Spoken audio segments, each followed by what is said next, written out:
Hello, Fanish friends. I know every time I come on I say it's been a while, but it's been a while. But today I have a box of Star Trek, not just Star Trek, but Star Trek Fanish goodies to share that I have not even looked at yet. I bought everything in this box on an auction from Whatnot.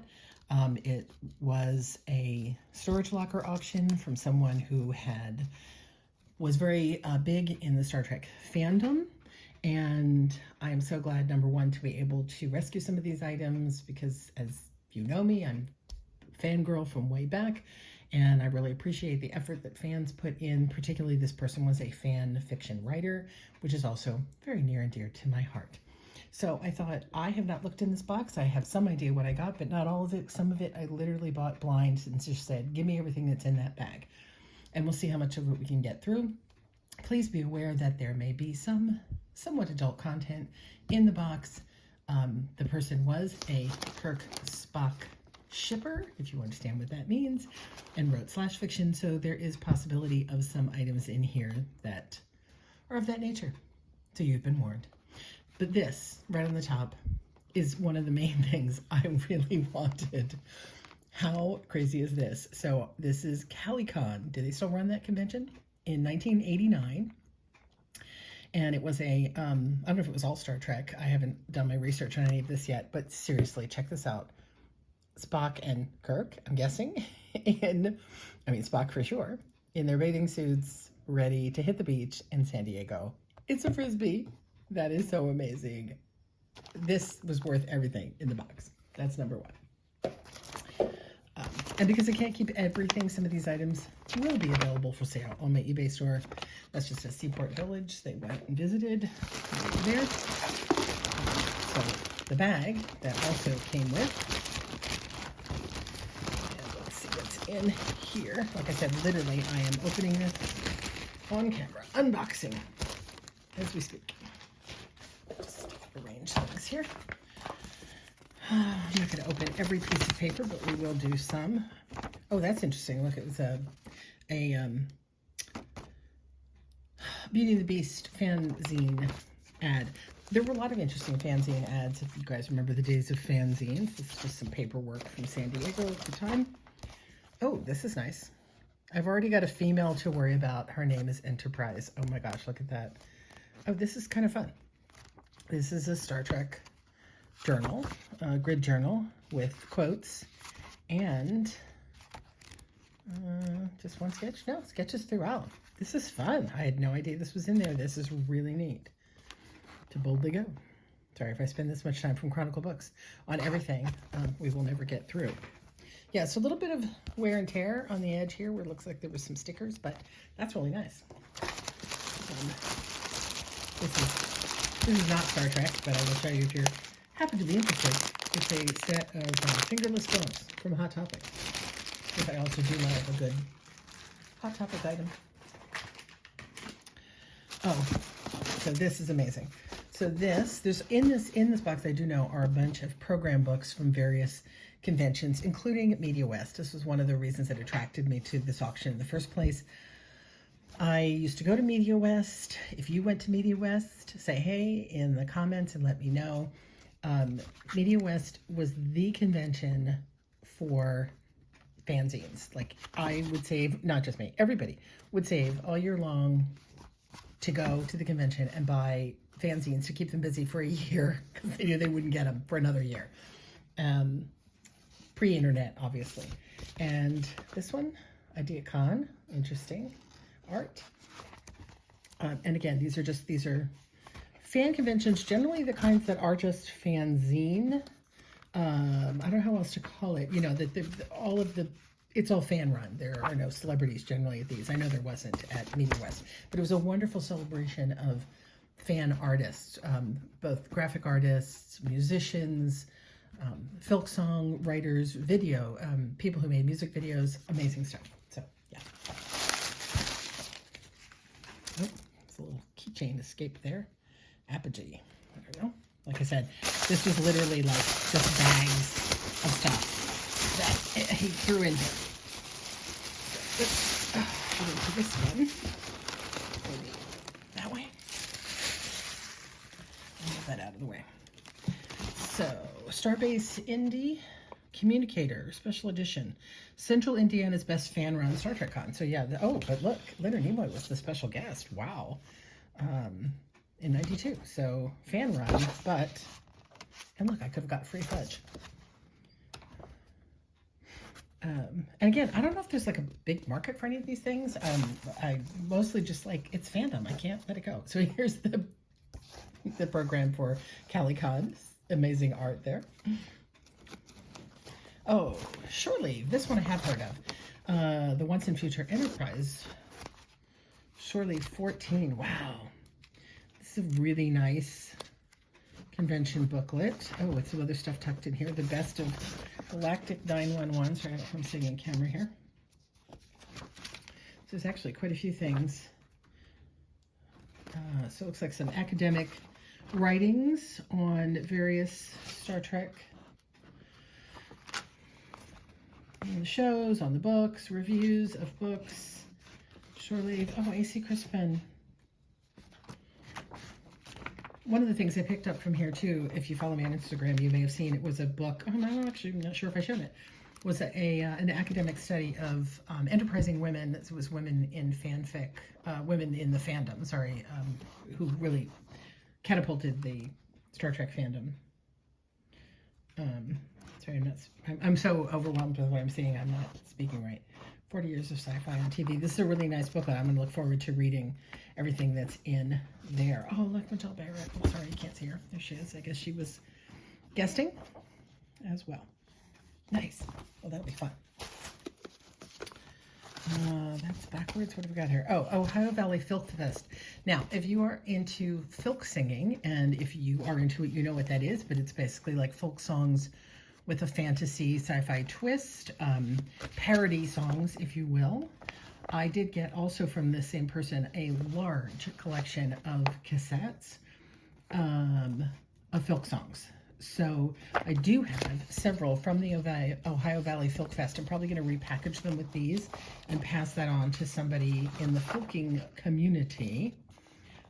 But these were amazing. Like, there's a song from Aliens called Face Hugger. Light Sailor from Hellraiser for Best Scary Song. Eternity Wild. Some of them you can tell right away from the song title what they're from. Sometimes not. But yeah, super fun. And this looks like another Ohio Valley Folk Fest, same one. Ooh, another Shore Leave. Great art in that. Again, we're going to go kind of quick because there's a lot in here. And more Ohio Valley Folk Fest in October for all the ghosts of the song in their heart. Let's see what we were singing about here. It really is interesting too. I felt with the folk song tapes, what things are being parodied depending on the era. Some cult shows that didn't quite hold up. Like there was a lot of stuff for V. Remember that show? I love V. Song of the Shield Wall, Superman Sex Life's Boogie, Ian the Grim, Witness Waltz. Not sure. That actually sounds like Sleepy Hollow, but it's too early for that. God Lives on Terra, A Boy and His Frog. Yeah, again, I'm sure some people who are more into it. A lot of this, I think, was a lot of fantasy, more than sci-fi, and so I don't always know what they're from. I wish they had put that on here, but I guess if you were in at the time, you knew what they were without having to list the fandom they were from. Anyway, cool. Sorry, get all excited here. And a duplicate of that. And what have we here? Looking toward the future. Oh, another Shore Leave, 16. Tony Todd guesting. Advertisement for Farpoint, 94. Shore Leave, Galacticon. Beach Blanket Romeo's, a musical experience. Cheap Treks. This is another thing, sorry it wasn't on camera. This is another thing I have on some of the cassettes, I think, are some of these Cheap Treks shows. And also it's something called like a Star Trek Playhouse or something. And that actually had Nichelle Nichols and some of the other cast members actually performing. So that'll be fun to dig into that. I have a lot of stuff to look at. Just some advertisements. Galactic 911, official publication of Star Trek Association of Towson, Maryland, I assume. Con reports, reviews. One of the earlier boxes, I got a huge set of K/S Press letter zines, which are dedicated to reviewing all kinds of Star Trek slash fan fiction. But it was really interesting to read, again, what they liked, what they didn't like. This is arrest procedure for Klingon prison. Okay. Oh, that's cool. I guess they were doing that to raise money for charity, that they were allowing themselves to be, oh, Boardwalk Prize. Oh, you're killing me. I love it. Not out here in California. And then there's a big folder full of, trying to be careful not to show people's addresses and things. So at least one of the conventions was in Florida, and so there was also a lot of Florida stuff that came along with that. More Ohio Film Fest, more Shore Leave, Mark Leonard, it was more Media West, and I'm going to just be careful with that because I think it's going to have some address to shine. How are we doing so far? Again, paper. I love paper. I'm a paper freak. Oh my gosh, I just remembered what's in here that I forgot I bought. I bought a lot of stuff and whatnot, both for myself and to sell on our eBay store. So yeah, Paracon, Paramount Theater, Indiana, special guest star. Wow, there's a lot of Star Trek conventions out there.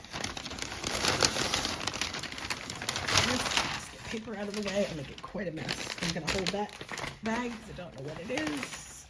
Hang on one second. My Frisbee is causing all sorts of collapse here. Lots of noise, sorry. Oh, this is the thing. I'm gonna hold that for a second and make sure the box is empty, but I'll leave the box there so we can lean on it. So this is kind of a crazy thing.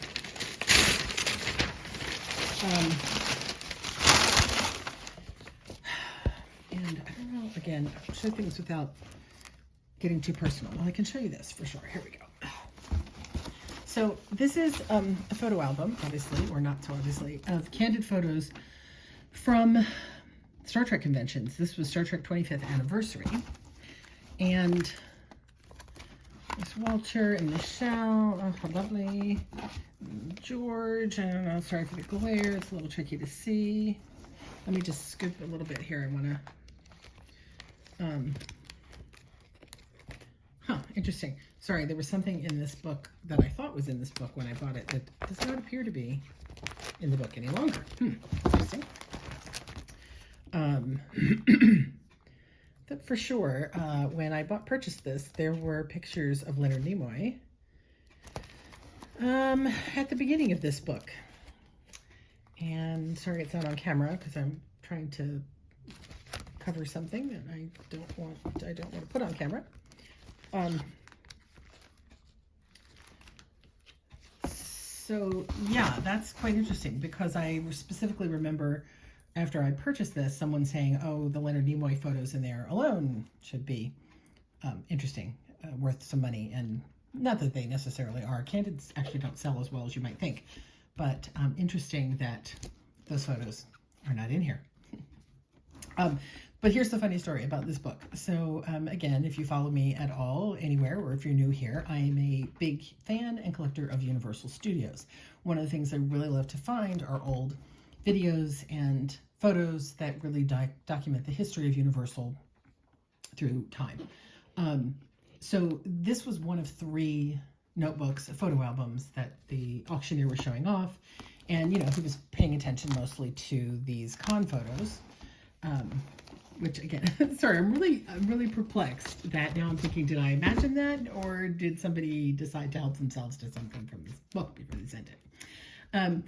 So the back of the book, he just did a really quick flip because this was the third book and nobody was caring about any of them. And he did a really quick flip to this page, which you can see has a lot of just foliage and stuff. And I don't know what it was in my brain. I said, oh, wait, there's Universal Studios stuff in there. And he had already put it away, but he pulled it back out for me. He was very sweet and turned to this page. And I realized that this actually is the La Brea Tar Pits in Los Angeles. Now, what's funny is that from seeing this alone, I somehow knew this was Los Angeles. I'm gonna turn you a little bit here, which is pretty crazy because I'm not kidding. He showed it like this, like he was on these pages and he just went like that and then like that, and I went, wait. So he pulled it back out and he's like, no, it's Los Angeles. And then again, sorry, I want to make sure I'm not showing people's faces that I shouldn't be showing. He started skimming and came across this, which is the Hollywood Walk of Fame in Los Angeles. When you walk down the streets, a lot of them have stars embedded, and it's Leonard and William Shatner and George Takei and Jill Ireland, a bunch of obviously Star Trek. A fan took all these pictures, so I'm like, we're closing in. This is Hollywood. If they were at the La Brea Tar Pits and they were at Hollywood, I knew I had seen some Universal Studios pamphlets, so I'm like, come on, there has to be Universal Studios pictures in here. And he's like, I don't know. And then we turn some more and get to this. Now, this right here, this is the Capitol Records building, actually, which is a really super shot of that. Almost postcard, like if they took that, where it looks like a stack of records on purpose. Oh, Michael Landon. This is the sign for the old Paramount Pictures Star Trek Adventure that was at Universal, where people would be picked out of the audience to dress up and be part of a Star Trek film, where they would film their little scenes and then it would be added to footage of the actual stars to create a little short movie. It's hysterical and it's so much fun. I'm like, that's Universal. And so he kept skimming. I'm gonna cross over a few things here, and this might be hard for you to see, but no joke, here we are, full-on Universal Studios backlot tour. I couldn't believe it that I knew it without having seen it. And he was like, are you crazy psychic that you picked this out? This A-Team band. This is hard to see. This, I think, is the back of the old, yeah, this is here. It's very difficult to see because it's dark. This is the old Galactica, Attack on Galactica, I think they called it, attraction that the tram went through during the Battlestar Galactica days. And I'm making you crazy by moving this constantly. Just let me check a few pages here, and we'll look at a few more. And then, yeah, very Universal. So this is when you're driving, the tram's first going down, it's the view you get. This, I think, is the entrance to the old cave, the spinning cave, which isn't there anymore, which is now Fast and the Furious. Don't get me started. Big backdrop, some other photos. This is the Psycho House way off in the distance. And then closer, this is Jaws Lake. Also Jaws Lake, I imagine she's trying to get a picture of the shark coming up. The Chicken Ranch, which is now also gone. This stood where Whoville is now. This was there for a very, very long time. This structure has been gone for a very long time. This came down, I think these were taken in the 80s. This came down shortly after that. You will see this building in a lot of old television shows. Get closer without the glare. You'll see it in a lot of old TV shows, but they moved that from the tour a long time ago. I'm not sure what takes the place now because I can't picture exactly where that is. But yes, that's been gone for a very long time. Earthquake, which surprisingly, that building was still there. That Earthquake was up, because Earthquake to me is newer. This is Court of Miracles, where a lot of the old horror movies would have been filmed, European streets, the old riverboat. If any of you were fans of, I think it's Tales of the Gold Monkey, filmed on that. This is the Clock Tower, again, from Back to the Future and hundreds of other movies. Very hard to see. This is a Kong. This is, again, the old Kongfrontation where a helicopter crashes. The new one's cool. The old one was still amazing. The animatronic was wild. The old collapsing bridge. There's some character shots that are really great. Starbase, don't think he has anybody. This picture is interesting here. I don't even remember that. A Starbase entire Star Trek store that was set up to go with the Star Trek attraction, and more Walk of Fame. Anyway, so yes, I was really excited to get that photo album for those old photos. And again, they're candids, you know, they're not all super, but yeah. Anyway, I'm going to pop these back in here, and I'm going to do, this film's getting long, so I'm going to do one other thing here. Get these out of the way. I'll tell you what else is weird is I swore there was a second Frisbee. I was sure there were two of them in this set. A couple of things missing from my goodies. Hang on, here, I'll open that so you can look at Spock better while I open this. Excuse the noise. Take it away from the camera while I open it.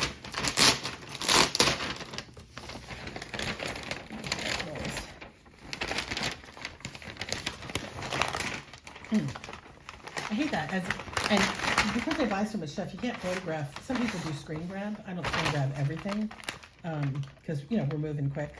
But it is a little bit disconcerting that I was pretty sure there were other things in this box that are no longer in this box. Some weird little, so zine connection. This was interesting about Star Trek's Fans Guide to Washington, D.C. With all kinds of just brochures from the area. But I want to look at that and see what they consider. I know the Exorcist Guide to Washington, D.C., if you're in the area. Things like National Space Museum and all. Fun. And I'm just going to take some quick peek at some other Chippendales calendar. Or Chippendales looks like a pass. Oh no, size 10. Maybe it wasn't a pass. Someone was wearing some Chippendale costume. Another super find, an old Universal Studios, the studio guide. This would have been what was happening that day back in the Fievel's Playland. I've been there. The different things that were running at the time. The old map. Oh, I'll study this map and figure out where that house used to be. That isn't there anymore. That's lots of fun. And again, I'm just not opening this all on camera because some of it has some personal information on it that we don't want to put out there on camera. Looking to see if there's anything else that we want to see. More shore leave. More Ohio Valley folk festivals. Shore leave updates.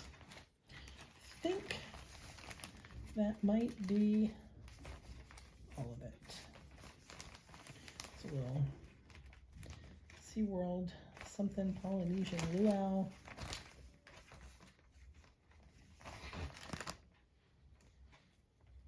Here's fun. I haven't seen an old. Before the digital days, there's a 4-day super pass to the Magic Kingdom. Admit one guest. Fun to all 3 parks. $113. I imagine it costs a little bit more.